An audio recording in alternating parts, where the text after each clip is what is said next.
Les damos la bienvenida a un programa más de Aprende en Casa, modalidad de estudio a distancia que ha preparado la Secretaría de Educación Pública para continuar con el aprendizaje. Los invitamos a compartir desde sus hogares y fomentar el trabajo colaborativo con su familia. En esta sesión abordaremos la asignatura de Geografía de primer grado, titulado ¿Qué es un conflicto territorial y por qué ocurre?, donde aprenderemos diversos aspectos involucrados en los conflictos territoriales y sus consecuencias. El territorio es la proporción de superficie terrestre que pertenece a una ciudad, un municipio, una región o un país. Es la base geográfica de la existencia social y lleva impresa la ideología de sus pobladores, su historia, sus deseos e intereses. Cada territorio tiene riquezas invaluables, definidas por sus características geográficas, como su localización y los recursos naturales que alberga. Como sabemos, por el dominio de un territorio o por algún elemento del mismo, han existido problemas entre algunas sociedades, lo que se debe a varias causas. ¿Cómo se les puede llamar a estos problemas? ¿Cuáles son las causas de estas disputas? Anoten sus respuestas, reflexiones y dudas para integrarlas en su carpeta de experiencias y más tarde mostrarlas a sus docentes.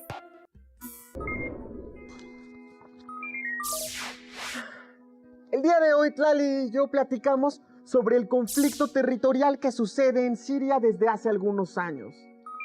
Uno de los enfrentamientos bélicos más grandes y complejos de nuestra época. Se calcula que alrededor de la mitad de su población ha tenido que abandonar su hogar. ¿Por qué Siria vive en guerra? ¿Cuáles son los motivos que la originaron? Sus causas son múltiples. Veamos algunos factores.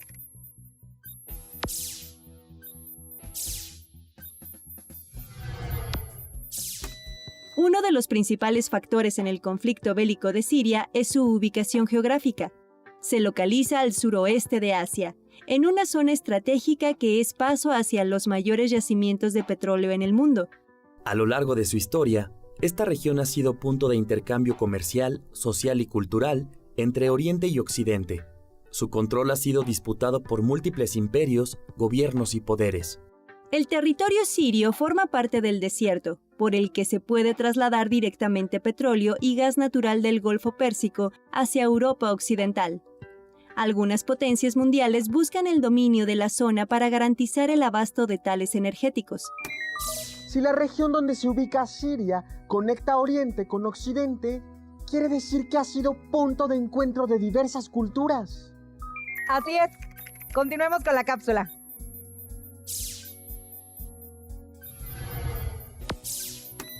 Otro factor es el relacionado con la cultura y la religión. En la milenaria historia de su territorio han existido numerosos pueblos, así como importantes religiones monoteístas, es decir, que creen en un solo Dios. La existencia de Siria como país data desde finales de la Primera Guerra Mundial, y sus fronteras fueron impuestas a conveniencia de Francia e Inglaterra, sin tomar en cuenta la diversidad de culturas que habitaban allí. Quienes conforman el gobierno profesan el chiismo, mientras que la mayoría de la población es suní. Ambas son ramas principales del Islam. Todo ello dificulta la formación de una identidad nacional común y contribuye a la inestabilidad. Imagino que tanto la imposición de una cultura sobre otras en un lugar de diversidad cultural como las diferencias entre el gobierno y la población ocasionan problemas en la política. Precisamente, Edmundo. Continuemos con este otro factor.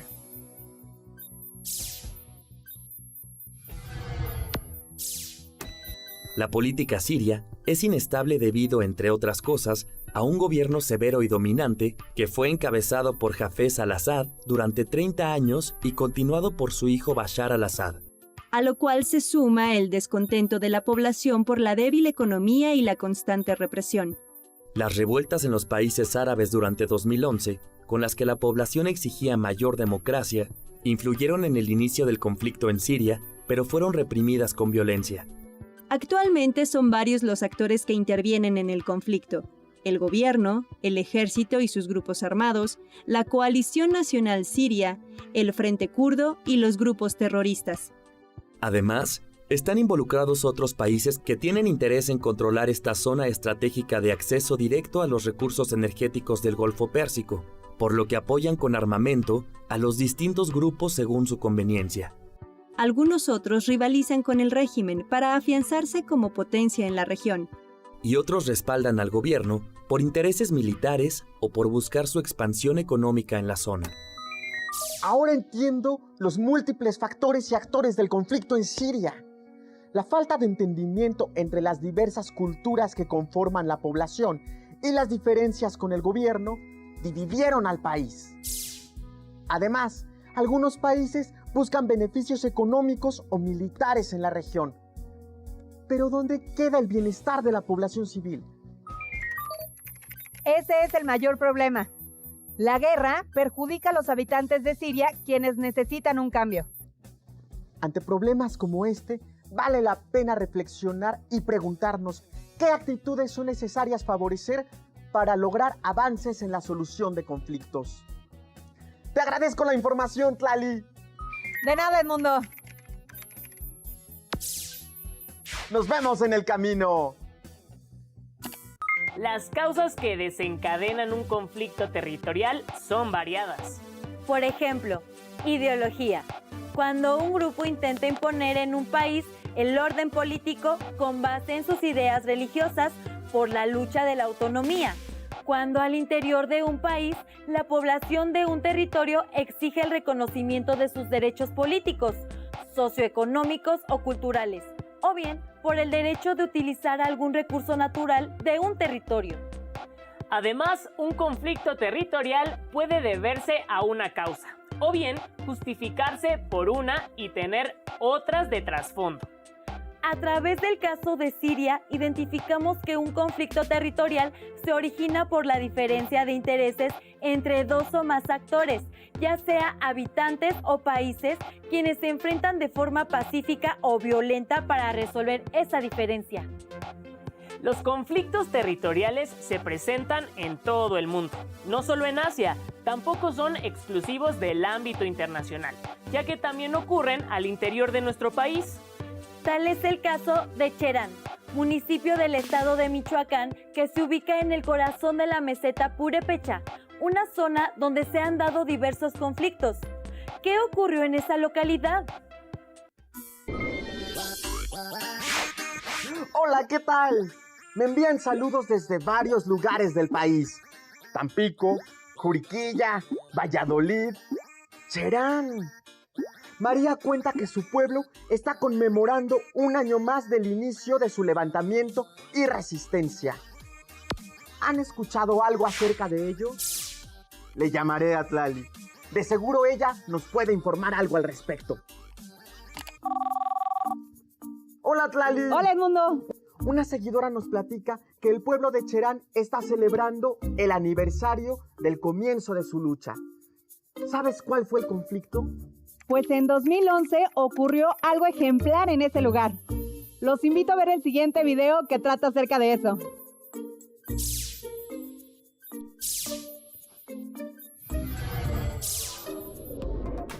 Cherán es un pueblo purépecha ubicado en el estado de Michoacán. Cuenta con extensos bosques templados con vegetación de pino, encino, oyamel y ocote, que se explotan para obtener maderas. Desde el año 2008, los recursos forestales de la comunidad estaban siendo sobreexplotados por talamontes y elementos de la delincuencia organizada, quienes saqueaban las maderas sin que el pueblo pudiera hacer algo. La deforestación se llevaba a cabo con la complicidad de las autoridades municipales. Los habitantes eran despojados de sus recursos naturales, vivían inseguros, inmersos en la violencia, siendo objeto de extorsión. Si alzaban la voz para denunciar el saqueo, se exponían a ser desaparecidos o asesinados. Su vida cotidiana había sido alterada completamente. Por eso decidieron unirse y enfrentar la violencia que los amenazaba. Se sobrepusieron tanto al miedo como a las diferencias políticas. Aprovecharon la unidad y la resistencia características de las comunidades purépechas para lograr una organización efectiva y defender sus tierras ante el grave despojo. Fue así como el 15 de abril de 2011, un grupo de mujeres inició el movimiento de resistencia y recuperación al que se unió el resto de los habitantes. A partir de la defensa de los recursos naturales que la comunidad de Cherán llevó a cabo, la deforestación de los bosques ha disminuido notablemente. Cerca del 80% de las 20.000 hectáreas devastadas ha sido recuperado. Desde entonces, la población realiza rondas comunitarias de vigilancia en favor de su propia seguridad. La decisión de tomar su propio gobierno autónomo, una vez expulsadas la autoridad y la policía, por ser cómplices en el saqueo maderero, permitió que los habitantes retomaran sus actividades económicas y generaran dinámicas de convivencia más sanas. La elección de sus autoridades se lleva a cabo bajo los usos y costumbres del pueblo. Hoy en día, la comunidad de Cherán se gobierna y se protege a sí misma. ¡Qué historia tan interesante! Ubico 3 factores principales que permiten entender el conflicto. La sobreexplotación de los recursos naturales de Cherán en beneficio de unas cuantas personas. La organización comunitaria, que logró detener una situación nociva tanto para los habitantes como para el medio ambiente. Y la necesidad de usar adecuada y racionalmente los recursos naturales, pues son parte esencial en el sustento de las comunidades. Cherán es un claro ejemplo de lo que se puede lograr si la población se une y participa en los asuntos públicos. Identifican algunos conflictos en sus localidades que pueden solucionarse mediante la organización comunitaria. Gracias por la cápsula, Tlali. De nada, Edmundo. Espero encuentren opciones para implementar en su comunidad. Así será. Nos vemos en el camino. En Cherán, la defensa de los bosques de pino llevó a la población originaria a enfrentarse a grupos organizados dedicados a la tala ilegal. ¿Conoces algún otro conflicto territorial en México? Otro caso que sirve para analizar los conflictos territoriales, las causas que los producen y las consecuencias que se derivan es el que se suscitó por el uso y control de un cuerpo de agua que cruza 2 países en América del Sur. ¿Cuál es el recurso natural en disputa? ¿Cuáles son los países involucrados? ¿Cómo se desarrolló el conflicto? Hola, Edmundo. Cuéntame, ¿qué tienes preparado para hoy? Hola, Tlali.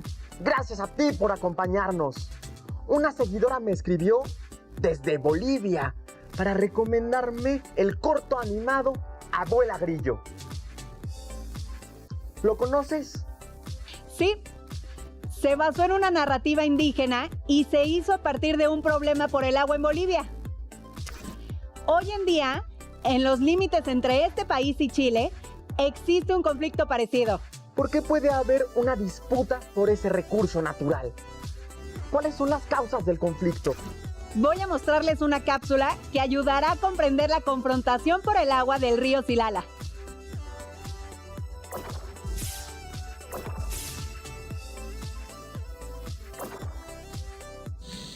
En un conflicto territorial por el uso o posesión de los recursos naturales, intervienen múltiples actores con distintos intereses, lo cual hace que su resolución sea compleja. Este es el río Silala. Se ubica en la frontera entre Chile y Bolivia, una región árida con lluvias escasas, donde es difícil acceder al agua dulce. El Silala es una de las principales fuentes de abastecimiento de agua para los habitantes de la región, en ambos países y para el desarrollo de sus actividades económicas. Como la escasez de este recurso y la demanda del mismo son cada vez mayores, se ha iniciado un conflicto en el que se distinguen los siguientes actores e intereses. El gobierno de Bolivia sostiene que el agua del Silala es de su propiedad, porque el río nace en su territorio, por lo cual, argumenta, Chile debe pagar el uso que ha hecho de ella desde principios del siglo XX. Cuando la empresa chilena Ferrocarril de Antofagasta a Bolivia la utilizó sin costo para alimentar las calderas de sus máquinas de vapor y desvió con canales el afluente del río hacia territorio chileno. En la actualidad, algunas empresas mineras ubicadas en la parte chilena aprovechan el agua de los canales en el proceso de extracción de minerales y para abastecer a sus trabajadores, lo que reduce la disponibilidad de agua dulce. De 2000 a 2013, las mineras extrajeron la mitad del agua subterránea, por lo cual se está dañando la capa de hielo bajo el suelo. Al desaparecer, esta podría permitir la salida de dióxido de carbono y con ello, la contaminación de la cuenca hidrográfica. El agua del Silala también es comercializada por empresas chilenas que la venden a las mineras y a las ciudades de los alrededores, obteniendo ganancias millonarias. Para el gobierno de Chile, el uso del agua de este río debe regirse bajo leyes internacionales por ubicarse en una frontera. Según él, así podría ser usada equitativa y racionalmente por ambos países, y la obligación de prevenir su contaminación sería compartida. Sin embargo, Chile no ha cumplido con dichas responsabilidades. Además, se privilegia el acceso al agua para las empresas mineras y comercializadoras, mas no para las comunidades aledañas al Silala, a quienes esta les resulta insuficiente. Incluso algunas no cuentan con agua potable. El uso desmedido del agua del río por parte de empresas chilenas causan daños graves al medio ambiente. Y a la vez, niega a las comunidades cercanas el derecho de contar con el vital líquido. Es muy complejo. El gobierno boliviano quiere la exclusividad sobre el agua. Las empresas mineras y comercializadoras desean continuar con sus ganancias. Chile aspira a seguir haciendo uso del río, pero son las poblaciones de ambos países en esta región quienes necesitan de manera urgente el agua. También hacen falta instituciones y leyes que ayuden a regular estos conflictos, especialmente cuando se trata de recursos naturales. ¿Será posible lograr que todas las partes involucradas obtengan beneficios en un acuerdo justo y adecuado para el cuidado del medio ambiente? Clary, te agradezco mucho la información. De nada, Edmundo. Hasta pronto. Me despido de ustedes. Nos vemos en el camino.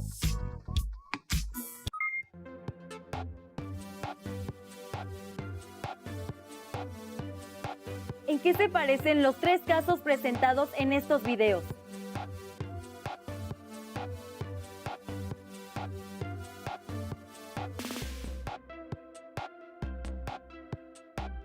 ¿Qué alternativas propondrías para solucionar problemas como el de Siria, Cherán o el del río Silala?